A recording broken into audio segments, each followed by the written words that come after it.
Korean Peninsula might be one of the most incongruous areas in the world. At one end lies the impoverished, censored, terrifying hermit kingdom of North Korea. On the other end is the wealthy, hyper-successful westernized nation of South Korea. South Korea is the most developed East Asian country and one of the most highly developed in the world. On the Human Development Index, South Korea beats out Japan as a result of their ultra-high standard of living, level of income, education standards, and quality of health care. Now we have democracy today. Stable, placid. It is interesting, right? I mean, it's still evolving, and it is fun. It is fun to do this because they literally spray each other with fire hoses and beat each other up and stuff. But like people vote, right? There is a movement towards better freedom of press, freedom of speech, things like that, right?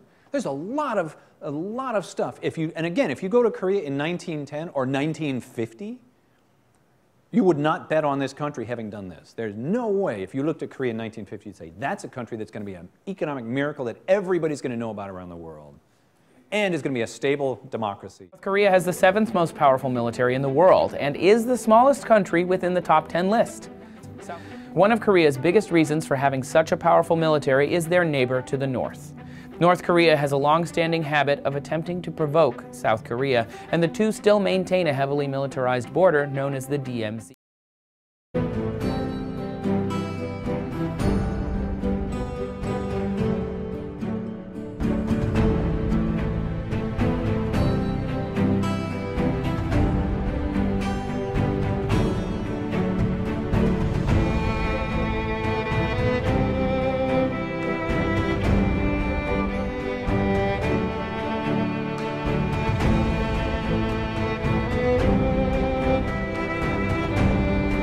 The country with the fastest internet by far is South Korea, with speeds of 23.6 megabits per second.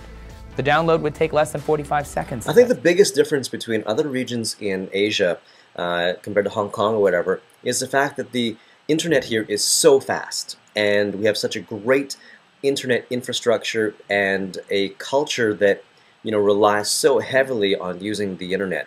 So why does South Korea dominate internet speeds? Well, first and foremost, the South Korean government began planning for widespread adoption of the internet back in 1995. By 2000, nearly half of their citizens were connected. However, one of the strongest reasons is that the Korean government deregulated internet